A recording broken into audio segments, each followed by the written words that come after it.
can actually group by sales ranges and then get our sum of sales that belong in our ranges that we depict, and also we can get the number of transactions that belong to the ranges that we choose. So to do this, we'll grab our sales and we'll drop it into our row labels. So we have all of our sales that have occurred starting from $10,014 all the way to our maximum sales, which was $99,878. So we can go up again. Now in our pivot table, we right click and choose group, and we'll get the grouping dialog box, the starting being the minimum value that we see there, and the ending being the maximum value that we saw before. The by means the amount that we want to group our sales by. Now we have 10,000 in there, so let's leave it as that and press OK.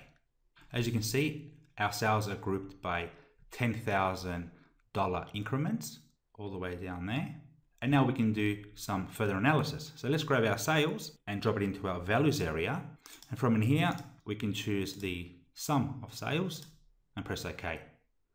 So what it says here is that between the sales ranges of 10,014 and 20,013, we had total sales of $1,011,401.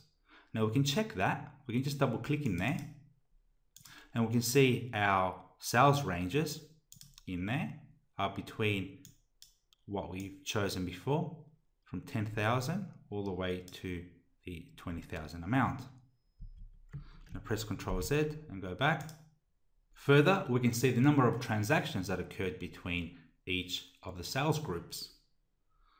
We can grab the sales again and drop it into our values area, and we'll get the count of sales. So we had 67 transactions between our sales ranges 10,014 to 20,013, and then 57 transactions between our sales ranges 20,014 and 30,013, and so on.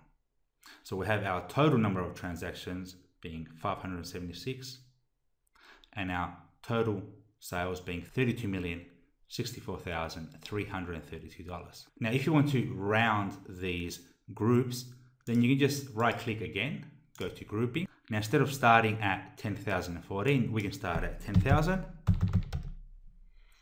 and we can end at, we can say 100,000, and the increments we can leave at 10,000 and press OK. So we have our groupings which look a little bit better, and then our sales and our number of transactions.